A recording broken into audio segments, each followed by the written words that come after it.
ରଥଯାତ୍ରାରେ ଜନସମୁଦ୍ର।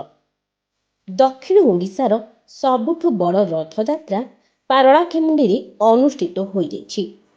ହଜାର ହଜାର ଶ୍ରଦ୍ଧାଳୁଙ୍କ ଭିଡ଼ରେ ଶ୍ରୀଜୀଉଙ୍କ ରଥ ଶ୍ରୀ ଗୁଣ୍ଡିଚା ବାଡ଼ିରେ ପହଞ୍ଚିଥିଲା। ଭୋରୁ ଆଳତି ପରି ସକାଳ 8 ଘଣ୍ଟାରୁ ତିନି ରଥର ପ୍ରତିଷ୍ଠା କାର୍ଯ୍ୟ ହୋଇଥିଲା। ତିନି ରଥର ପ୍ରତିଷ୍ଠା କାର୍ଯ୍ୟକ୍ରମରେ ପାରଳାଖେମୁଣ୍ଡି ଉପଜିଲ୍ଲାପାଳ ଅନୁ ପଣ୍ଡା କର୍ତ୍ତା ଭାବେ ଯୋଗ ଦେଇ ହୋମ ଯଜ୍ଞରେ ଭାଗ ନେଇଥିଲେ। ଏହାପରେ ପୂର୍ବାହ୍ନ 11 ଘଣ୍ଟାରୁ ଚତୁର୍ଦ୍ଧାମୂର୍ତ୍ତିଙ୍କ ପହଣ୍ଡି ବିଜେ ଅନୁଷ୍ଠିତ ହୋଇ ମଧ୍ୟାହ୍ନ 2 ଘଣ୍ଟା ପର୍ଯ୍ୟନ୍ତ ଚାଲିଥିଲା।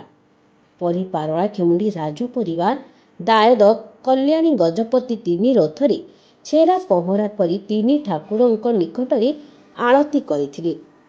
ଅପରାହ୍ନ 4 ଘଣ୍ଟା ସମୟରେ ତିନି ରଥ ଟଣା କାର୍ଯ୍ୟ ଆରମ୍ଭ ହୋଇଥିଲା। ରଥ ଟାଣିବା ପର୍ଯ୍ୟନ୍ତ ପ୍ରବଳ ଗୁଳୁଗୁଳି ଲାଗି ରହିଥିଲା। ଏହି ଅବସରରେ ଜଗତର ନାଥ ଜଗନ୍ନାଥଙ୍କ ସକାଶେ ବିଭିନ୍ନ ସାଂସ୍କୃତିକ ଦଳ, ସଂକୀର୍ତ୍ତନ ମଣ୍ଡଳୀ, ପାରମ୍ପରିକ ନୃତ୍ୟ, ଭକ୍ତି ସଙ୍ଗୀତ ପରିବେଷଣ କରିଥିଲେ। ଗୁଳୁଗୁଳିରୁ ସାମାନ୍ୟ ଉପଶମ ପାଇଁ ତିନି ରଥ ଟାଣିବା ସମୟରେ ଭକ୍ତଙ୍କ ସକାଶେ ଅଗ୍ନିଶମ ବିଭାଗ ପକ୍ଷରୁ ପାଣି ସିଞ୍ଚନ କରାଯାଇଥିଲା। ତେବେ ସୁଭଦ୍ରା ରଥକୁ ମହିଳାମାନେ ଟାଣିଥିଲେ। ଏହି ରଥଟଣା ସମୟରେ ଲୋକଙ୍କ ସେବା ପାଇଁ ଅଗ୍ନିଶମ ବିଭାଗ, ଜିଲ୍ଲା ଭାରତ ସ୍କାଉଟ୍ ଓ ଗାଇଡ୍ କ୍ୟାଡେଟମାନେ ସହଯୋଗ କରିଥିଲେ।